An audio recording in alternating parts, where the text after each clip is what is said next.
Hello, hello. What's up, everybody? Welcome back to ILL.Communication. I'm here today in Denver, the studio of none other than Mr. Bill. Very, very stoked that we hooked up this week, made some music, recorded it all, streamed it out to the internet, and we made a new tune, man. High fives. Okay. Lots of love. Thanks so much for hosting me at your house and having me by to make music and everything, man. It's been really fun, and I've learned a lot, and I feel we got a real quality tune. Definitely. Tentatively called Rooster Juice. Yeah. But might also be AKA Harmonica Lewinsky. For those of you wondering, Rooster Juice is like when you cook eggs and you have that, like, before the egg fully cooks, you have that, like, kind of juicy, like, weird shit on top of the egg. My dad calls it Rooster Juice. Yeah, it's pretty hilarious. I thought it had a good ring to it. But yeah, so you're doing really well. You're handling the move from Australia well, man. Can you tell us about, like, your thoughts on the move and how you feel about everything? And yeah, it was hectic, but like at the time I had a manager helping me with it also. It was kind of, he took a bunch of the load off. Like he bought my flights here. He dealt with my visa stuff, and then all I had to do was just take all of my shit in a huge packing container, like my speakers, my computers, like everything I wanted to bring. Basically, I sold all my furniture in Australia, and then just packed all my shit into boxes, and it cost me like $2,000 to send it all here. And then I just flew over, and my stuff was waiting here for me, and I just unpacked it all, and then ordered a desk and a chair and whatnot, panels, stuff, and just set it all up. So I was pretty much set up here within like a week or two of being here. Sick. Yeah, it was pretty seamless actually. It wasn't too hard. Sick. So what are some of the differences? Like, do you miss anything about back home? Yeah, I mean, I guess just the the attitudes of people here is like slightly different. I feel like people here are a little bit more like straight down the line, where people in Australia are a little bit sillier. There's just a bit more of a silly vibe and a bit more of like a carefree vibe there. Like, people are just a bit more chill, I feel like, in Australia. And obviously the accent's different. I don't know what else, man. Like, it's really kind of pretty similar, honestly. Like, they're both classed as first world countries or whatever. So just however a first world country is, I guess. Have you traveled much outside of first world countries? Yeah. I've been like Mexico and like parts of Asia, like India and stuff like that. And sweet. Yeah, you played in India, right? Yeah, I did 5 shows in India. Well, what was that like? That was awesome. That was a really cool experience, actually. And yeah, playing anywhere, I feel like in third world countries and stuff is awesome. Like, I don't know if you would class Israel as a third world. Probably not. I don't think Israel's definitely not. And I don't think like Hong Kong and stuff's third world. No, definitely not. Yeah. But I mean, like, those kind of countries, they're not third world, but they're so different, like, culturally from like English speaking first world countries like America, Canada, Australia, New Zealand, stuff like that. So yeah, I think it's really awesome to go to places like that for sure. Sweet. I'm doing a bit of traveling myself. I'm gonna go to Australia for Subsonic at the end of November, beginning of December. Yeah, it's a fun one. And then I'm hopefully, fingers crossed, gonna go visit Major One in Singapore. So I'm really stoked. That'll be fun too, man. I've only stopped through in Changi Airport in Singapore on my way through to Israel, and I think I stopped there on the way through to India too. But it's a nice airport. They have like these iPad things on the back of the toilets where you can like rate your poop. So what? You can go into the toilet and like do a shit or whatever, and it's like how happy are you on a scale of like sad face to smiley face, and there's like 5 faces in between.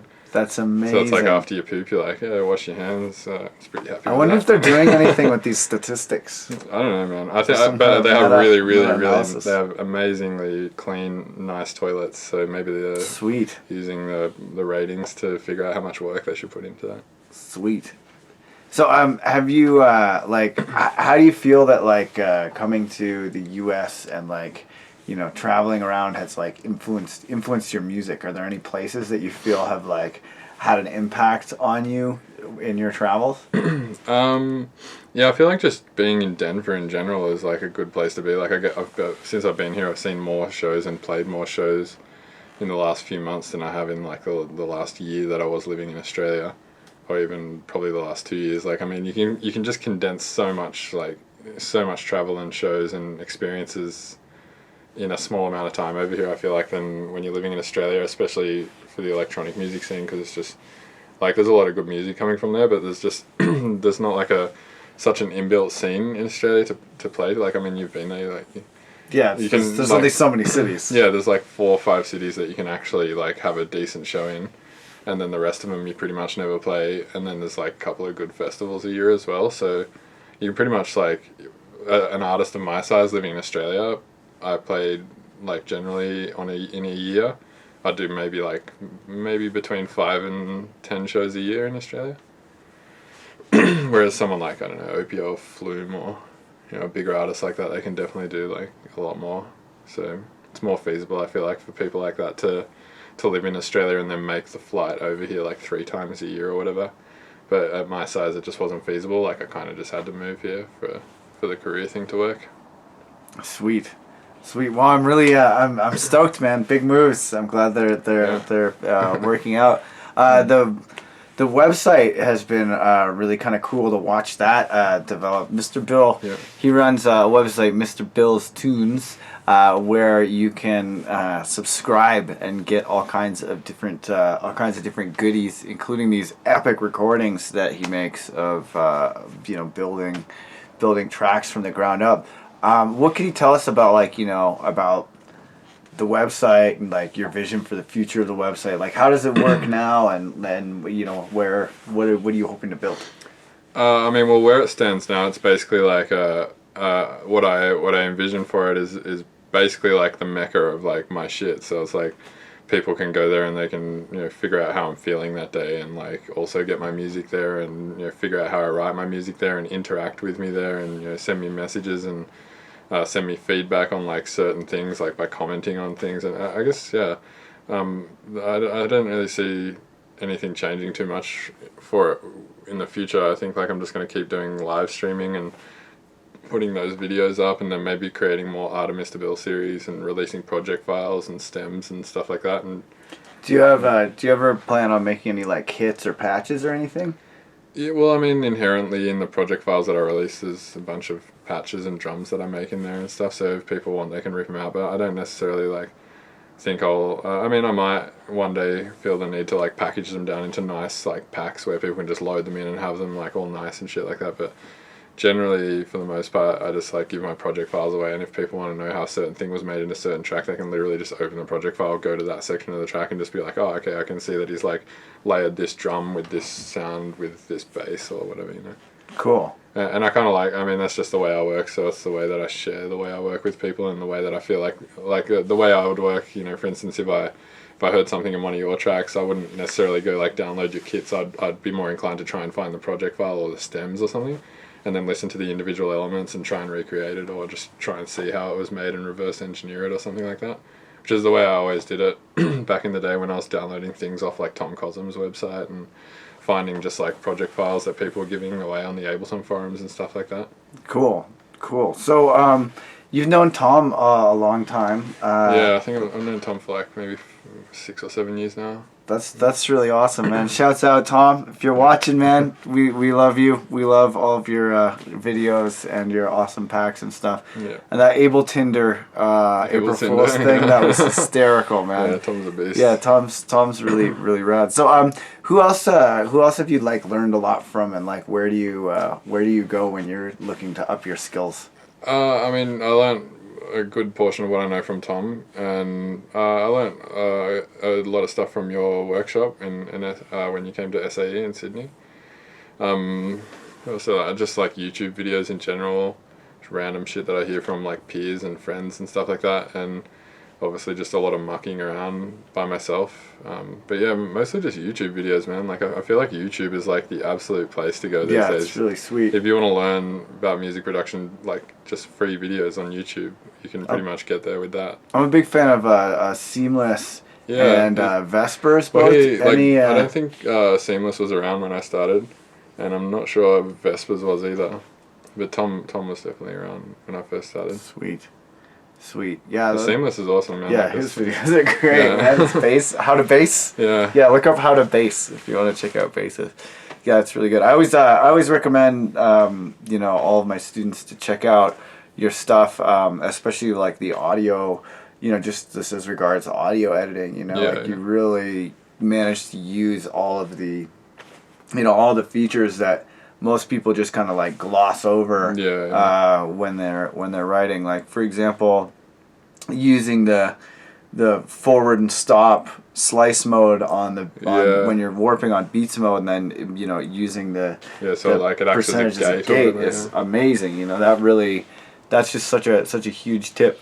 Yeah. Are there any other things that, like, when you started doing that thing, you were just like, oh man, I wish I had a time machine? Like any other the gating thing, any other things like that are just like those real? I mean, I don't know, man. I feel like all my tricks are super standard, but I think the only reason I think that is because I've just done them all millions and millions of times now. So to me, they're just like second nature. But yeah, that thing's definitely cool. I think I'm trying to think. I mean, I guess the granular thing, like if I could go back to myself like years and years ago, I would start making granular layers to put over my shit so it has like that 3D depth to it rather than just being like a really dry mix or whatever. Like I take the track and like render parts of it down or render the whole thing down even, and then stretch the clip out to like 999 BPM and then put it on texture mode and start messing with the grain size and the flux whilst you get those nice grinds. Yeah, whilst recording it into a new channel. Yeah, and just sample it in real time while you're playing with that knob, because you can't MIDI map it and you can't like actually. I think you can mess with the envelope inside the clip, but it's just not really. Yeah, you just drag it with the mouse. Yeah, just drag it with the mouse and record it into a new channel and then take little cuts of it and layer that shit over. When I figured that out, I was like, that's awesome. That's a really simple, like stupidly easy way to make really cool sounds. Yeah, it's really great. It's really great, like to get fast too. It's like, because a lot of the time too, especially when you're working with audio, a lot of people like. Like, or even just getting patches, like once you can achieve a degree of speed and proficiency, you don't really need to like, use presets, because you can make the sounds really quickly. Yeah, and that's one thing that I was really impressed with, producing with you, is like I spent a lot of time, kind of programming, library pieces for myself and presets for myself and kits and everything, so that when I'm writing, I don't have to take the time to stop and like make patches. But the way you work with resampling and with audio, you do like a lot of sound design, like just using Ableton itself to do the sound design rather than chains of plugins. It's awesome, man. Really cool. Yeah, it's kind of a different way of working, but I think Ableton lends itself really well to working that way. I think Cubase does as well, like where you have the key commands and stuff. Like, Cubase, you can set up like any key command for anything. So for instance, like let's say in Ableton you want to like put an effect on something and then render that sound into a new channel, and then like take that sound and chop it up and reverse it or something like that. With Cubase, you can literally just like click on a clip, then you can hit a key that renders the sound with an effect on it and like reverses it all with like. So you save it like an action. Yeah, it's like a macro key, and you can set up all your own key commands. That's in Cubase. dope. And when I watch people like Jesse from Circuit Bent working in Cubase, man, it's nuts. Like he'll take 10 or 15 different bits of audio, and he wants to like put a reverb on each different one and render them all into a new channel and have a different early reflection on each hit or something like that, and he can do it with just all keys. Like That's intense. Yeah, it's crazy, and like shit like that, I feel like Ableton should work into it. But I mean, I feel like Ableton lends itself to working. Have you checked out CliffX? CliffX, I've heard of it. It's like a shortcut language. Oh, is it for Mac though? Yeah, it is for Mac. Yeah, I think I've used it. Yeah. But yeah, it's pretty sweet. Yeah. Yeah, Stray, shouts out if you're watching, man. Thanks for making CliffX. Interviewed Stray on the show too. He was that's. Is it like a Max thing or? No, it's like it's its own kind of. It's its own piece of software. It's really cool. Nice. Yeah, it's really cool. But yeah, you can program like actions into your MIDI controller so you can have it, perform like an action set in Ableton to a degree, but it's not. You're still limited by. How fast the software, it's like when you hit undo a bunch of times, and then you hit a big undo and it stays. Yeah, well, you have in Ableton on Mac, what I used to do is instead of having just regular saving like by pressing Command S, you can go into System Preferences and you can set up your own key command to make a key command for like say collect all and save or something. Oh, cool. So when I work on my Mac, or at least when I used to, I don't do it anymore, but I set up a key command, so Control S was collect all and save, and Command S was just regular save. And then I would just always hit Control S, so all my project files were constantly like in their own little pockets rather than having like reference files from all over the place. Cool. But yeah, I don't think that's quite the same thing as ClipX. You can probably do more intense shit with that. Sweet. Well, hey, I've always really like your workflow. It's it's very freeform in that you definitely try a lot of different things and are sampling yourself and doing all kinds of stuff along the way. But there really is like a kind of very clear like linear workflow that you've developed. If you were forced to like describe it in like a couple paragraphs, like you were making a cookbook. Yeah. How somebody who knew about Ableton or someone who knew nothing about it? Yeah, to someone who knew about Ableton. But yeah, if you had to describe to someone who knew about Ableton in like 10 steps, what would your workflow be? My workflow is essentially a mixture of sampling and synthesis, like anyone's workflow. But instead of kind of doing things in a very literal way, like if I want to make a bass sound, I literally make that bass sound. Instead I work in, like you said, a very freeform way where I just like, if I want to make a bass sound, maybe I'll try pitching down some weird ambience and distorting it, and then like filtering it, and then resampling it again, and then re-distorting it and refiltering it, and then putting that in a sampler and doing some weird shit. Yeah, I guess there's no real easy way to explain it, but yeah, like you said, it's just it's freeform, like not really stuck in like a certain way of doing things, but rather just kind of doing random shit and hoping for the best, but also like because I've done that so much, it's still like a calculated guess about what's going to happen. Well, it seems as though you typically like start with drums, and get a side chain that is on the major drum hits. That's like cutting the transients out of everything. Yeah. Then generate a chord progression or some other element. Yeah, melody. Or something. But yeah, how do you go from like having a beat to like, I know what that core melody or that core idea of the track is like? Generally, all different ways really. Like sometimes I'll create like a generative chain with like arpeggiators and chord plugins and scale plugins and like Cthulhu and like reverbs and Cthulhu. Cthulhu, whatever. Okay, no, it can be Cthulhu. It's demon language anyway. Zebra and Cthulhu. Whatever. Like I'll just create a chain like and where you'll hit one note and it'll generate like a whole string of artifacts or something like that. And then I'll take that string of artifacts and put it into a sampler and then start like sampling it up and down, and like generally I create my melodies usually in weird ways like that, and it's usually not even really a melody, it's just like a subtle reference to a motif, and then off that my real motifs will start to build. So it's usually something really subtle that kind of like triggers an idea in my brain, so like something usually weird and generative that triggers motifs in my brain, and then I'm like, oh, actually that like tiny little part there, if I loop that twice and then take that part from there and put that next to it and then loop the first bit again, then it creates like a something that's sort of coherent musically but also sounds really interesting in sound design, and then I'll pack it up with like extra synths that are literally doing that thing. Yeah. So it kind of references that thing more and just makes it like a stronger idea or whatever.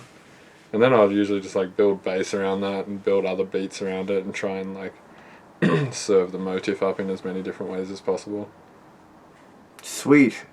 Yeah, that's definitely, I mean, you gotta watch some of these videos. I've made it through the Art of Mr. Bill seasons 2 and 3. Nice. And then we did the Art of ill.Gates and Mr. Bill for like 36 hours of filming or something. That was pretty intense. But yeah, man, it's been a really that's been a really educational experience for sure. Man, I'm really down with that tune too. I think like it's a good tune. It really it came together well, and it's got a lot of personality. Maybe we should put it at the end of the video so people watch it totally. Hear it at the end. Yeah, totally. Yeah, we should for sure put it at the end of the video. So speaking of which, the tune, I noticed there's a folder on your desktop called New Album Actually. And that's where our project folder lives. Right, so what can you tell us about this record? Well, it's not a record actually. It's a new album actually. Well, it was actually supposed to be a new album, but no, it's not anymore. Like I was working on a new album. Like this folder has been on my desktop now for like 8 months, and basically I got to a point where I had like 1,000. Well, not 1,000. I probably had like 100 project files or something.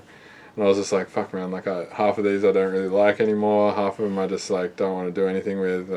I think half of them sound weak, or, you know, there was just a bunch of issues with them. So I went through all the ones that I didn't like. Like, I spent, I think, 2 days or something going through all of them. And all the ones I didn't like, I rendered some of the sounds out of them that I did like, and some of the ideas that I did like, and put like a key stamp and a tempo stamp next to them, and rendered them into this folder called Mr. Bill's Sample Pack. Okay. And then I threw those project files away. Like, I literally just deleted them all. Wow. And then I kept like 20 or 30 of them that ended up in a new album, actually, which was going to be a new album, but now I've started this new series called Corrective Scene Surgery with Funny, which is like an audio-visual series where he does like comic strip art and I just do tunes. And then whenever we feel like it, we would just release a tune with a comic strip. Sweet. Yeah. And then we're going to do that for a while, and then eventually like reference the comic strip art with the inflatable like projection mapping onto that thing. The inflatable is pretty cool. Yeah. By the way, you got to be ready for the inflatable. It's exactly what it sounds like. Yeah, it's pretty great. It's pretty great. So, speaking of art, you always have like the sickest like cover art and everything. What can you tell us about you know, your cover art? Like, where does it come from? Where does you find this awesome person? Yeah, it's all from this dude called Funny who lives he's from Italy, but he lives in London now. I don't know, man. He just contacted me one day and was like, "Hey, dude, your music is awesome, but your album covers suck, and you should just let me do art for you." And I was like, "Hey, get the fuck out of here!" But then I checked out his art, and I was like, "Dude, this guy's really fucking cool. He's an awesome artist, and he just does it all hand illustration on like a tablet into Photoshop, and then cool. Yeah, it's really cool stuff. So yeah, no, he just does all my art. Like this is. So how do you spell his name? F-U-N-I. F-U-N-I. And Yeah. does he have a website like funny.net? Funnylab.com. Funnylab.com. Very cool, man. Very cool. Yeah, that shit's super, super dope. Yeah, he's a really good artist. I love the amount of detail that's in his work. It's like kind of matches nicely with my music, like nice and colourful and like really detailed and crazy, and always just real conceptual ideas, like nothing, like he never does like 3D shit or any like generic really looking stuff. He always does, it's always his own style. Yeah, he's got a lot of personality. Yeah. Cool. So, what do you do to get inspired? Like, what kinds of things charge the batteries and get you ready to make stuff? Yeah, I'm not sure, honestly. Like, some days I just feel like writing music, and I'll know. Well, actually, it's usually I go through like, I have like seasons with my body. You know, like my body's like very seasonal. Like, for 6 months, I'll just be in the studio every day writing music, and I won't want to think about anything else, and I'll finish like 60 tracks in like 6 months or something, and I'll be stoked with all of them. And then I'll just like go into a slump for like 3 months, and in those times I've just learned to not force myself to write music, because my body just like my brain and shit is just not in the right place, and there's no point. Like, I feel like every time I try and force it, it just doesn't work. So in those times I still write music, but it's really, really slow. Like, I'll finish a track every 2-3 weeks or something like that. So yeah, I don't know. I don't really try necessarily to get inspired. I just wait for my body to naturally do it. Cool. And then, one day, I find when I generally do that and don't force it and like completely forget about music, I'll just wake up one day and be like, fuck, I haven't written music in a while, and I really feel like writing music, and then just get in the studio and start vibing. Sweet.